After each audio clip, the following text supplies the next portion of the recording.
Okay, let's just dive right into this explainer. Today, we're unpacking a seriously fascinating chapter from Ellen Tift's book, There's a Word for That. We're going to explore the incredibly complex and honestly often deeply misunderstood emotion of anger following trauma. For so many of us, anger just feels like this dangerous, unpredictable force. You might have been taught growing up that quote unquote nice people don't get angry, or that anger is just flat out unproductive. But today, we're unpacking the science and the psychology behind it all, looking at how it actually functions not as some character flaw, but as a deeply ingrained survival mechanism. Tift actually introduces us to this visceral story about someone named Toby. Picture this. Sitting in the car, knuckles totally white against the steering wheel, jaw clenched so incredibly tight their teeth might crack. It just perfectly captures that intense physical reaction to dismissed feelings and trampled boundaries.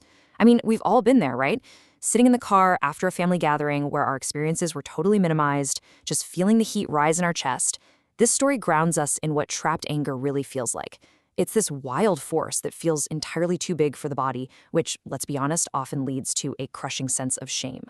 And that brings us to Tiff's central metaphorical through line for this explainer. It frames anger not as a flaw, but as a fluid medicine. Like any fluid, it takes the shape of the container it's poured into. And just like any really powerful medicine, it can either harm or heal, completely depending on how it's used. So you have to ask yourself, are you swallowing it down until it becomes this cold stone in your stomach, literally poisoning you from within? Or is that massive surge of energy actually trying to tell you something incredibly important? Is it the very antidote you need to survive? Section 1. The Many Faces of Anger. As we mentioned, anger shape shifts depending on the specific container of our trauma. Tift actually identifies 8 distinct forms on the spectrum. We've got righteous anger, which is that pure energy fighting injustice.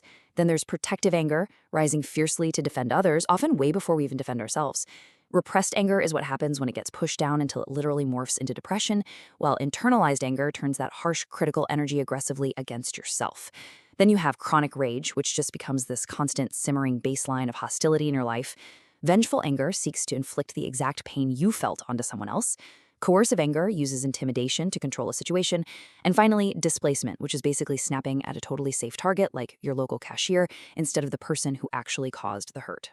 Now, the stark contrast between two very specific ends of this spectrum is absolutely fascinating.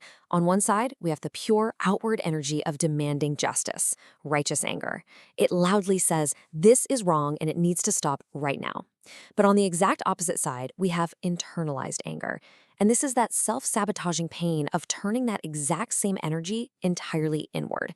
It sounds more like, man, I hate myself for letting this happen. See, it's the exact same metaphorical fluid, just channeled in a very different, very destructive direction. Section 2. Anger in the brain. Let's look at the neurobiology here, because hey, this isn't just in your head, it is literally in your nervous system. During a trigger, your amygdala, which is basically your brain's built-in alarm system, takes complete control. Fun fact for you, your amygdala can react to a threat in just 20 milliseconds. That is entirely too fast for your rational prefrontal cortex to keep up. We call this flooding. When you are flooded with stress hormones, that rational, thinking part of your brain effectively just shuts down.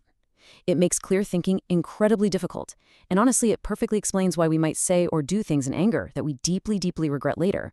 Your logical brain is quite simply offline. So, if you've ever felt completely embarrassed by a reaction that seemed, just too big for the moment, please remember this vital trauma therapy mantra. If it's hysterical, it's historical. It's so important. It tells us that your nervous system is actually responding to past wounds, not just whatever the present trigger is. You aren't overreacting to a minor offhand comment from a friend. Your brain is sounding a massive alarm over years of accumulated emotional abuse that single tiny comment just happened to echo. Section 3. Poison. When anger harms. Okay, so when anger acts as a literal toxin, it chronically wears down your body and your mind. This happens when this fluid emotion stops being a passing wave and becomes this stagnant, permanent state. Chronically unprocessed anger keeps you completely flooded with stress hormones, and yeah, that's directly linked to weakened immunity and even heart disease. When it turns into endless rumination, it steals your present moment and keeps your past wounds entirely fresh. And honestly, worst of all, when being an angry victim becomes your primary identity, it builds this impenetrable wall between you and the very community and connection you desperately need to actually heal. Section 4. Antidote. when anger heals. Think about toxic shame for a second. It falsely whispers, "I am wrong." It's a literal poison in the psyche that makes you feel fundamentally flawed at your core. But healthy anger? That powerfully acts as the antidote to that shame, aggressively asserting instead, "What happened to me was wrong." Do you see that shift? It's a game changer. It moves the blame completely away from your inherent worth and places it squarely on the external actions that actually harmed you. Anger can seriously be the exact fuel you need to recover. When you've been gaslit for years into doubting your own reality, anger is often the very first crystal clear signal that something is fundamentally wrong. It acts as a powerful antidote by giving you the raw motivation to escape harmful situations, to set firm boundaries, and to restore your inherent self-worth. It tells you unequivocally, without a shadow of a doubt, "I matter enough to be treated well." And here's something really profound. For some survivors, holding on to anger isn't bitterness at all, not even a little bit. It's actually a strategic, protective medicine kept safely in the cabinet until you're truly safe enough to let it go. Think about it. If you are still in an unsafe situation, releasing your anger too soon can leave you dangerously exposed.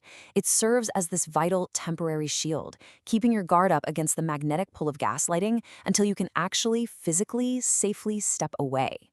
Section 5. Transforming your anger. So how exactly do we take this fluid from a reactive poison to a proactive antidote? Well, Tiff lays out a pretty clear roadmap. First up, just name it to tame it. Literally say, "I am feeling angry right now." Boom. That instantly engages your thinking brain. Next, you want to find the message. What specific boundary was just crossed? Then you absolutely have to address the physical energy surging in your body. And finally, when the intensity drops a bit, look beneath the anger. Following this process creates just a tiny bit of space, moving you from raw, blind reactivity to a thoughtful, conscious response. Because anger creates this massive biological surge meant for literal action, you absolutely must find a physical way to discharge that energy so it doesn't get stuck in your body. You really can't just think your way out of it. If you're exhausted, hey, this might just mean gentle swaying or measured breathing. If you have more energy, maybe it means taking a brisk walk, tearing up some scrap paper, or safely screaming in your parked car. Whatever it is, just let that physical cycle complete itself.